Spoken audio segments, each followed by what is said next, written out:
Salut les amis, c'est Monsieur Puss et aujourd'hui je suis à Kuala Lumpur en Malaisie pour vous montrer ma sélection de 10 choses à faire dans la ville.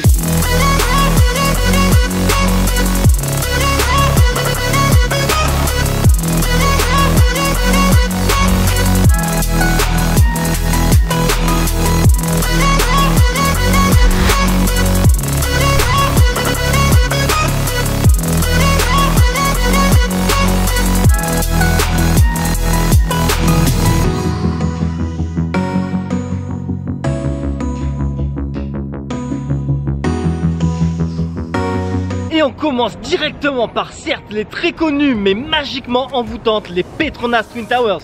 Les tours Petronas qui culminent à 452 mètres sont les tours jumelles les plus hautes du monde, mais pour moi aussi les plus belles, et sont clairement un incontournable ici à Kuala Lumpur. Que ce soit aussi bien votre première fois ou votre 30e fois ici à KL, vous serez toujours attiré par leur beauté de jour comme de nuit. Ici, vous aurez également l'opportunité d'avoir un super point de vue sur la ville depuis le pont qui les relie ou depuis l'Observation Deck au 86e étage. Direction la KL Tower pour un point de vue à 360 degrés sur la ville, encore meilleur que celui précédent des tours Petronas. Ici, plusieurs options s'offrent à vous. Il y a le Sky Deck à 300 mètres de hauteur d'où vous pouvez expérimenter également la Skybox qui vous permet d'avoir cette impression de marcher dans le vide. Enfin, si vous avez trop le vertige, vous pouvez vous rabattre sur l'Observation Deck que vous voyez ici en image. Maintenant, si vous désirez plus d'informations, voici le site officiel de la KL Tower. Je vous mets également le lien en description. Un autre endroit qui offre une vue à 360 degrés qui vous permet de siroter un cocktail depuis la piste d'atterrissage d'hélicoptère. Bienvenue à l'Eli Lounge Bar dont le rooftop se trouve au 36e étage de la tour Menara KH. L'entrée vous coûtera 50 ringgit avec une boisson inclus et concernant la vue, elle est tout simplement à couper le souffle de jour comme de nuit.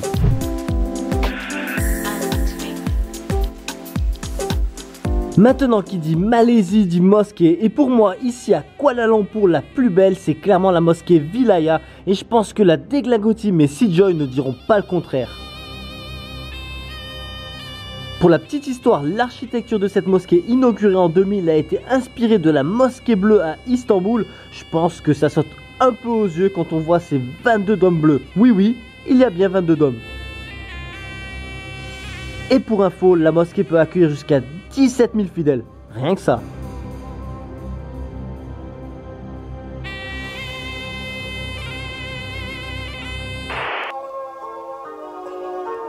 À Kuala Lumpur, si vous devez visiter un temple, il n'y a pas 36, direction le temple Tin Hung. Ce magnifique temple qui est aussi connu sous le nom de temple de la déesse du paradis est tricoloré et décoré de nombreuses lanternes rouges, et du coup j'ai décidé de le renommer le temple aux 1000 lanternes. Je pense que vous comprenez pourquoi.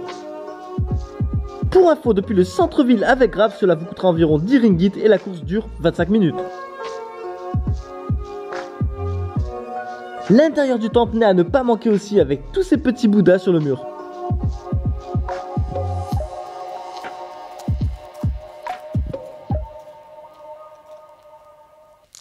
Un lieu que j'adore, que je trouve magnifique et que vous devez de visiter si vous venez à Kuala Lumpur, voici Batu Cave.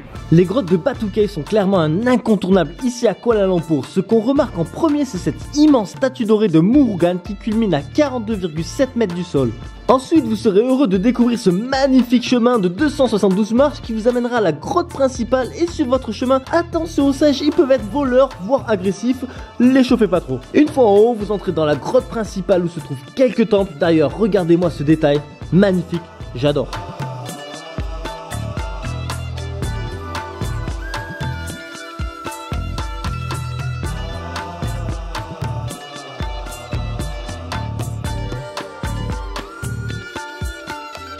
D'un lieu religieux hindouiste, passons à Little India. Ça a du sens, non?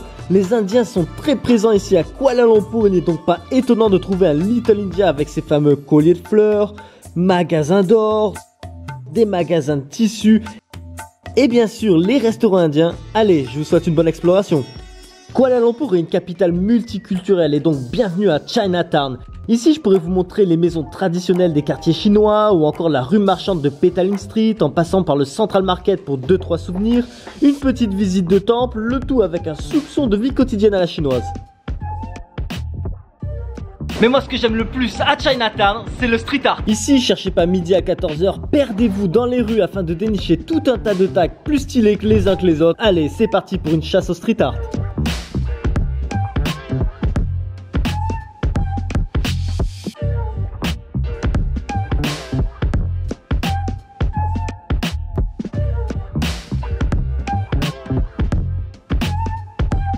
Voici un des emblèmes de la ville, le bâtiment du sultan Abdul Samad, situé à l'opposé de Merdeka Square. Il est facilement reconnaissable avec ses coupoles en cuivre et sa tour principale qui culmine à plus de 41 mètres. Pour y accéder, descendez à la station de métro Masjid Jamek et marchez une dizaine de minutes. D'ailleurs, profitez-en pour vous balader le long de la promenade appelée The River of Life, depuis laquelle vous avez une super vue sur la mosquée Masjid Jamek.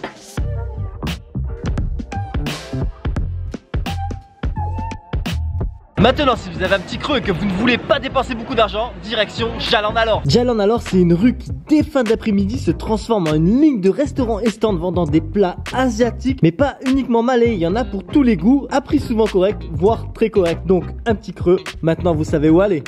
Et voilà les amis, c'est la fin de cette vidéo. Maintenant les aventures en Malaisie continuent. Donc si vous désirez ne rien manquer, n'hésitez pas à vous abonner. Et je vous dis donc à la prochaine sur ma chaîne La Bizette.